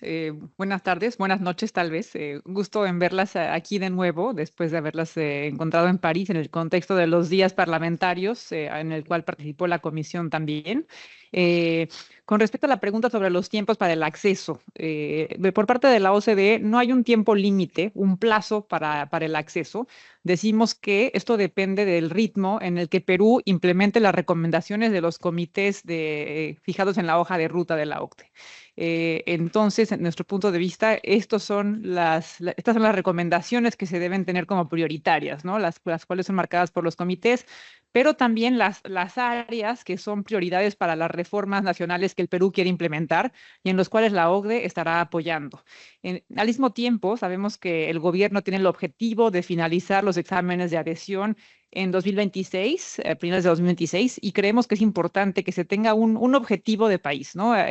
Para que los equipos avancen hacia esa dirección y teniendo en cuenta que lo importante es que el proceso se lleve a cabo de manera rigurosa, que las reformas, que las recomendaciones se cumplan de manera completa y bien, o sea que no hay prisa, ¿no? El sentido del proceso es que haya reformas concretas y reales que den mejoras al país y que se traduzcan en beneficios para los ciudadanos. Gracias. Muchas gracias, señora Robertson. ¿Alguien más tiene la palabra? Yo quisiera ceder la palabra a la embajadora Valdivieso para que pueda decir algunas cosas que ella tenga bien. Por favor. Muchas gracias, señor presidente. Un saludo a la señora congresista, señor ministro del equipo de la OCDE. Creo que es una ocasión importante porque es un diagnóstico muy completo sobre la situación de la justicia en el Perú. No de la justicia, pero del sistema de justicia y de las maneras, a través de un diagnóstico tan claro, qué cosas se tiene que hacer para llegar a ciertos estándares mínimos en lo que es el acceso a la justicia y basado con una perspectiva de gente, ¿no? La gente es el centro de la mirada y creo que esto es muy importante. Como se ha mencionado ya, esto no es parte del proceso de adhesión, sin embargo hay muchas recomendaciones que pueden apoyar otras reformas. Nosotros hemos recibido ya las recomendaciones formales del Comité de Gobernanza Pública, entonces vamos a evaluar las recomendaciones y quizás haya coincidencias en algunas de las recomendaciones, pues eso. Quizás sean las del informe de justicia también mucho más específicas que aquellas que se contengan en el informe de gobernanza. Pero en todo caso, son aportes sustantivos para mejoras en el sistema de justicia del Perú, ¿no? Entonces, agradecer siempre la atención que usted le brinda a estos asuntos y a la comisión, y estamos seguros que vamos a poder seguir contando con su apoyo y con su escucha para todos estos temas que son de interés nacional. Gracias. Muchas gracias, embajadora Valdivieso, y es alta representante del Perú para la adhesión de Perú a la OCDE. Este estudio de la justicia de la OCDE en el Perú demuestra la intención de Perú para ajustarse en mayor medida a las normas de la OCDE a la hora de velar por la igualdad de acceso a la justicia. Como ya se ha resaltado, este estudio no forma parte de respuestas al proceso de adhesión de Perú a la OCDE. Este es un estudio que se inició, como ya explicaron, hace 8 años y ha contado con el importante apoyo económico de la delegación de la Unión Europea, 2/3 partes del presupuesto y 1/3 parte del gobierno peruano a través del Ministerio de Justicia y Derechos Humanos. El Perú está implementando su reforma del sistema de justicia. Eso está liderado por el Ministerio de Justicia con el objetivo de modernizar su sistema de justicia y mejorar el acceso de las personas a los servicios públicos para toda la ciudadanía. El presente estudio, que hoy hemos escuchado su presentación, ofrece un análisis exhaustivo sobre el tema, sobre el sistema judicial peruano y su funcionamiento. Compara las buenas prácticas de los países miembros de la OECD con la situación del Perú e incluye recomendaciones muy importantes de políticas prácticas para que las autoridades y los encargados de administrar justicia y de formular políticas peruanas puedan actuar correctamente. El Ministerio de Justicia fue quien solicitó el presente estudio hace muchos años y tenía como objetivo, y eso se ha conseguido, creo yo, ayudar al Perú a diseñar y ejecutar políticas y servicios públicos de justicia para mejorar la administración de justicia y los enfoques necesarios para la prestación de estos servicios centrados en las personas. Nosotros hemos recibido un estudio que tiene 6 capítulos, uno que es evaluación y recomendación, otro que es Estado de Derecho y la igualdad de acceso a la justicia en el Perú, un tercer tema que es estructura y coordinación institucional del sistema de justicia peruano, gobernanza, el cuarto tema, gobernanza y gestión para un sistema judicial transparente e independiente en el Perú. Capítulo 5 nos lleva hacia un sistema de justicia eficiente y fluido en el Perú. Y el capítulo 6 nos lleva hacia un sistema de justicia centrado en las personas, lo que llamaron gente céntrica, ¿no? People centric, que es, como lo dijeron, centrado en las personas. Es muy importante este detalle porque se trata que, como explicó el ministro de Justicia, la justicia o el sistema de justicia no es un fin per se, sino es un medio para poder llegar a establecer una mejor calidad de vida entre los ciudadanos de un país. Sin justicia no hay realmente capacidad de desarrollo, ni existe la posibilidad de poder ejercer la democracia en todo su aspecto. Y para ello es fundamental que exista separación de poderes, como explicaron nuestros visitantes y asimismo destacó el señor ministro de Justicia, la separación de poderes es fundamental, fundamental para que pueda ejercitarse plenamente la democracia. No puede ser que un poder del Estado le pise el espacio a otro poder del Estado. No puede ser que un poder del Estado interfiera en funciones que son exclusivas y excluyentes de ese poder. Eso es muy importante. Los poderes deben conversar entre sí y deben apoyarse, porque todos trabajamos para un mismo Estado. Sin embargo, no podemos, y esto está estipulado en la Constitución Política del Perú, no podemos pisar el territorio exclusivo y excluyente de otro poder del Estado. Y eso vale para los tres poderes y para las instituciones autónomas, pero fundamentalmente para los tres poderes del Estado, que tiene en este caso el Perú. Yo quería, no quiero quedarme sin hacer una pregunta. Cuando el señor, esto va para el señor Adam Ostry, él mencionó que se ha encontrado una correlación limitada entre la oferta y la demanda de la justicia, ¿no? Limited correlation between supply and demand for justice. No sé si pudiera ampliar un poco este concepto y en qué aspectos realmente encuentra este juego de oferta y demanda limitada en el Perú. Gracias. Yes, thank you, Mr. President, for the question. It relates to the issue of ensuring that the government can define people's needs, who needs what, where do they reside, what kind of services do they need, and then engage in designing services or clusters of services that actually are tailored to meet those needs. My colleague talked about a comprehensive strategy to ensure that the state can meet people's justice and legal needs. And she mentioned it's not only about the courts. It is about access to courts, but it's not only about the courts. It's about ADR. It's about access through digital. It's about legal aid. It also has to be place-based because an indigenous woman who is a victim of violence in a remote village does not have the same need as a white woman living in San Isidro. So the strategy needs to be place-based and sensitive.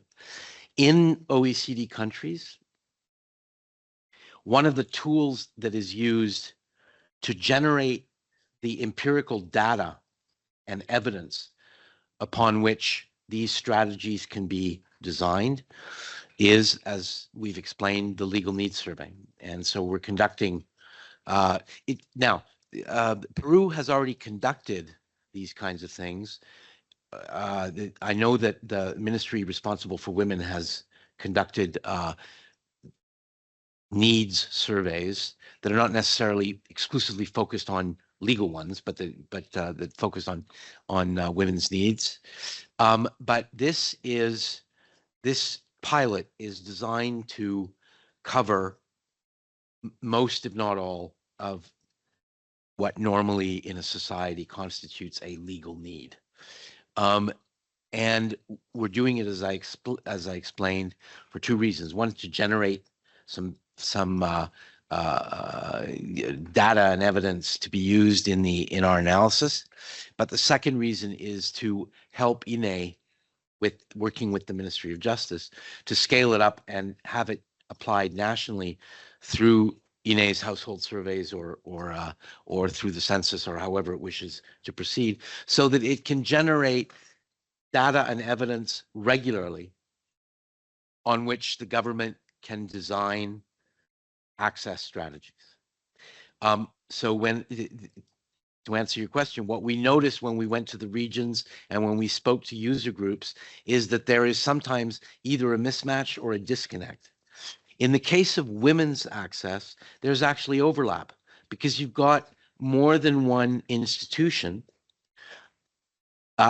Indeed, you've got justice institutions as well as the executive branch that are dispersing similar, if not identical, services.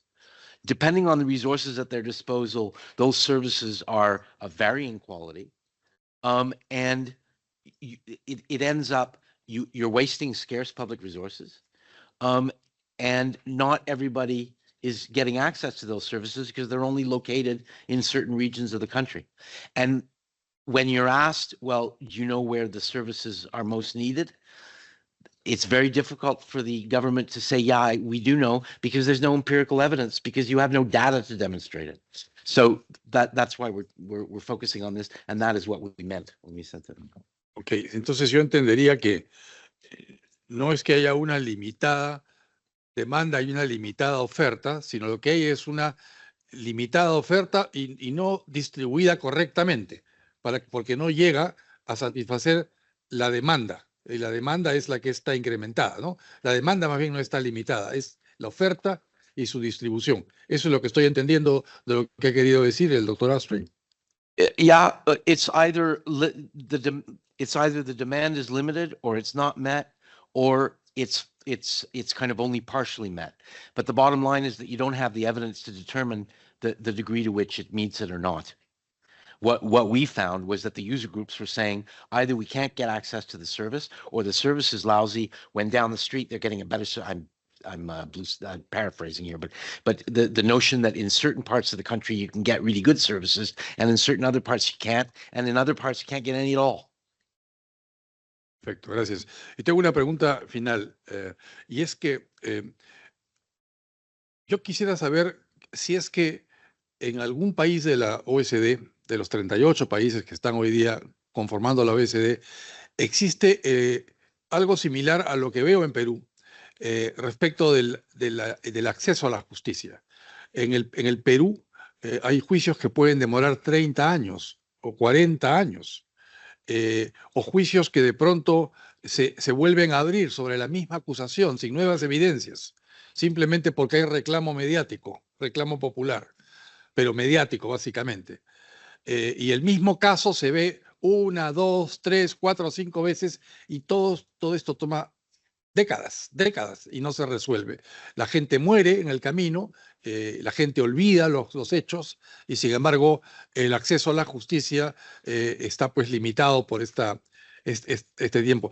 Entonces, ¿qué es lo que se ve en otros países? ¿Existe la posibilidad de, por ejemplo, limitar el tiempo en el que la justicia efectúa? Dicen que la justicia que tarda no es justicia. Y entonces la idea es, ¿cómo se puede evitar que haya justicia que tarde en llegar, sea porque los juicios demoran mucho tiempo, o sea porque la acusación demora mucho tiempo en ser formulada? Años, muchas veces. Gracias. I'll take a stab at it, but I'll give it to Tatiana, because she's the institutional lead on this.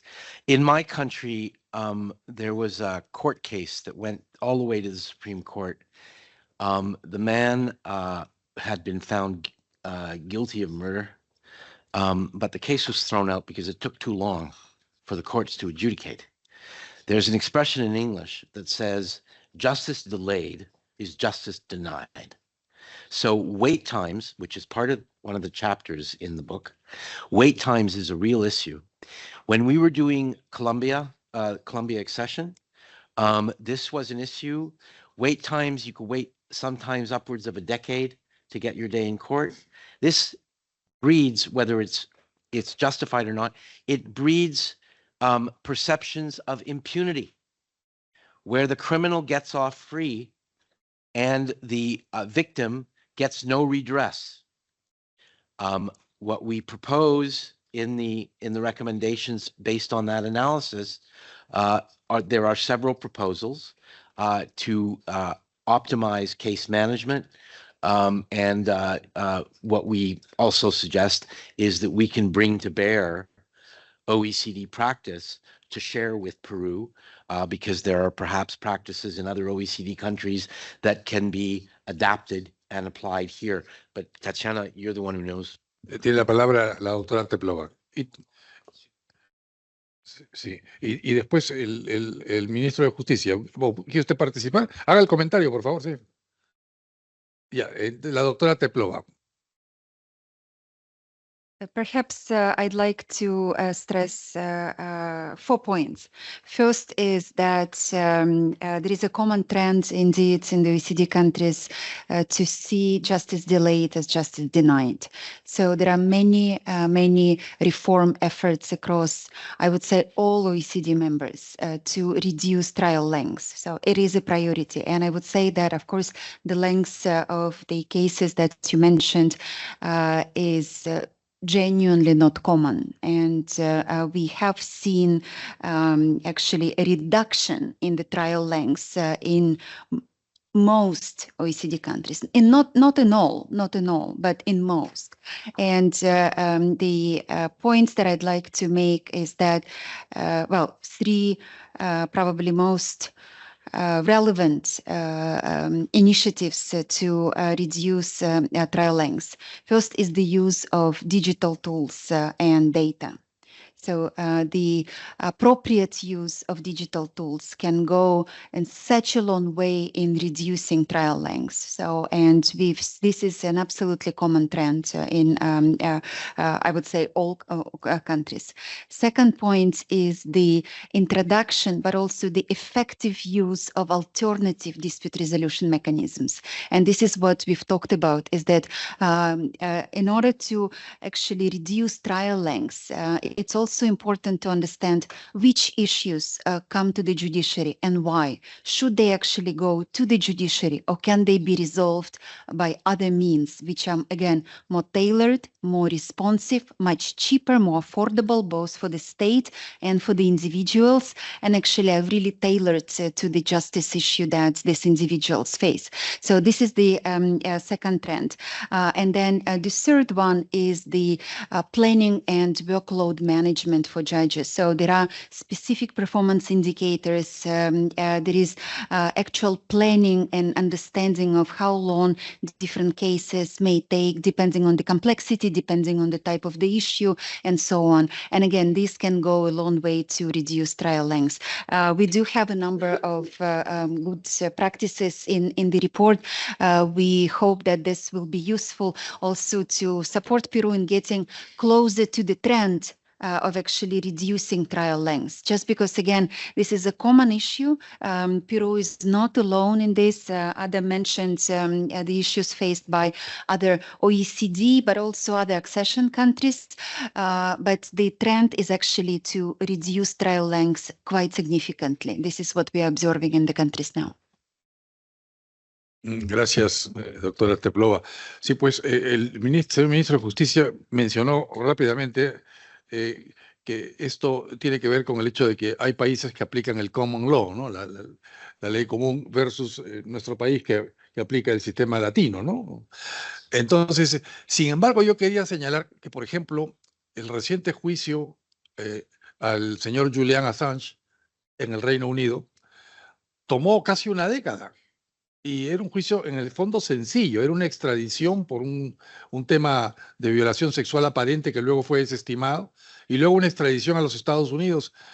Y el juicio no terminó, simplemente hubo un arreglo judicial que permitió que el señor Assange retornara a Australia. Y eso pasó en el Reino Unido, donde hay common law. Entonces, quizás no tenga que ver con el hecho de que haya common law. Estos juicios que demoran, hay veces demoran por razones políticas, porque políticamente no es conveniente liberar al acusado, al imputado, y tampoco, o políticamente puede ser conveniente sacarlo rápidamente, ¿no? Entonces, y por eso es importante que la separación de poderes sea efectiva. Entonces, yo me pregunto, ¿no? Si es esto un fenómeno... por ejemplo, ¿hay algún país de los 38 países de la OCDE que no tiene este problema? Ya vemos que muchos lo tienen, pero la pregunta es, ¿hay alguno que se distinga por haber resuelto el tema de los plazos? Quizá poniendo una ley que diga no debe demorar más tiempo de tanto, ¿no? Más de 2 años. Si no hay acusación en 2 años, el imputado sale libre. Una cosa así. ¿Existe algún país que tenga una ley como ella? Por favor.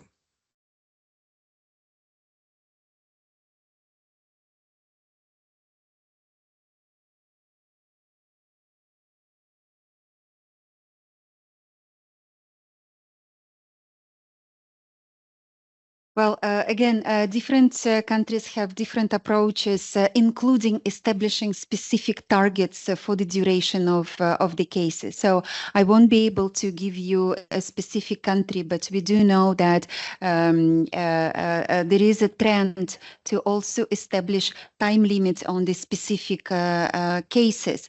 But what we see is that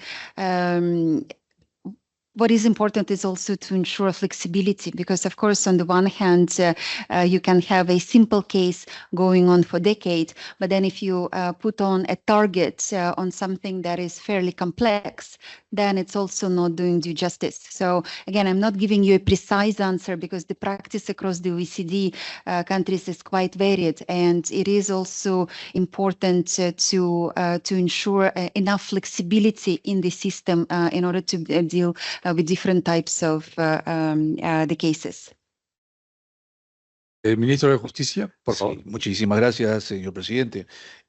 La importancia de adherirnos a la OCDE o perseguir el objetivo de ingresar a la OCDE nos va a permitir también ingresar a un modelo conceptual de justicia diferente. Porque no hay que olvidar que, por ejemplo, en Latinoamérica, que somos herederos del sistema de justicia italiano, francés y un poco de español, las formas judiciales son formas reverenciales, ¿no? Con procesos largos, y salvo Chile y Colombia, que están trabajando duramente en esto, y México, por ejemplo, que está haciendo todo el esfuerzo. Por ejemplo, en el Perú, uno de los principales problemas que hemos tenido es, por ejemplo, lo de la innovación tecnológica en materia de justicia, ¿no? Y yo le puedo decir, señor presidente, que uno de los grandes problemas de los actores de justicia es que hasta el momento no podemos nosotros tener, por ejemplo, los modelos de justicia predictiva que tienen en otros países, ¿no? No se puede hacer. Por ejemplo, el modelo, también otro, por ejemplo, en Europa existen la mediación como forma alternativa de solución a los conflictos. En el Perú tenemos la conciliación y allá funciona. Entonces, aquí en el Perú, por ejemplo, la conciliación no funciona. Tenemos más de 7,5 millones de expedientes que podrían ser resueltos vía conciliación, señor presidente, con lo cual significaría que un 40% del presupuesto y 40% de los ciudadanos tendrían solución a su problema. Sin embargo, es un problema de modelo de justicia y un problema cultural.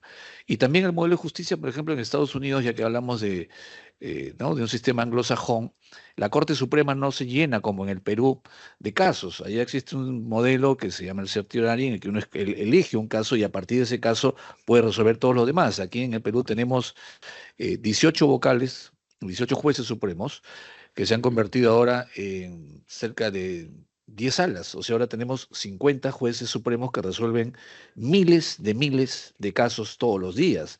Entonces, no ha existido...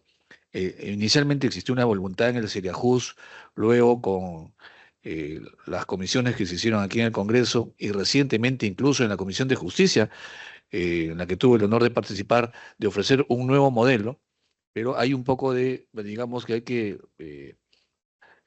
ir preparando a la ciudadanía, a los abogados y a los jueces para que este modelo cambie. El uso, por ejemplo, de la inteligencia artificial y de la tecnología es vital, es vital.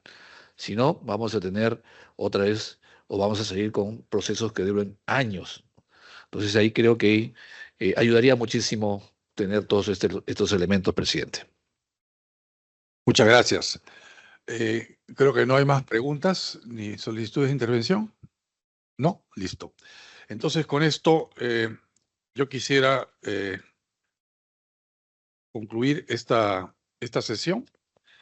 Para ello, quiero agradecer al señor Ministro de Justicia y Derechos Humanos, el señor Eduardo Arana Issa, ya así como a los viceministros, los señores Juan Enrique Alcántara, viceministro de Justicia, y el señor David Charles Napuri, viceministro de Derechos Humanos.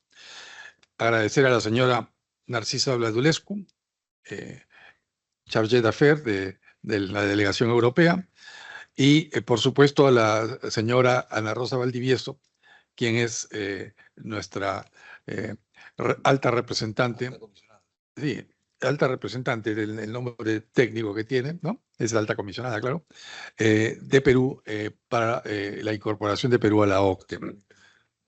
Sí, ministro, por supuesto.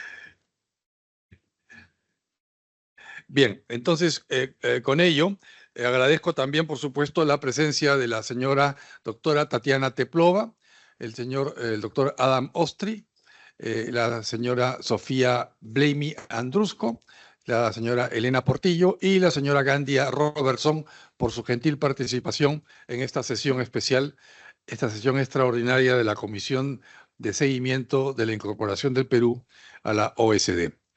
Entonces, no habiendo otro punto que tratar, solicito la dispensa del trámite de lectura y aprobación del acta para ejecutar acuerdos adoptados en esta sesión. Si no hubiera oposición, damos por aprobado, ha sido aprobado. Y en consecuencia, no habiendo más asuntos que tratar y siendo las 19:50, se levanta la sesión. Muchas gracias.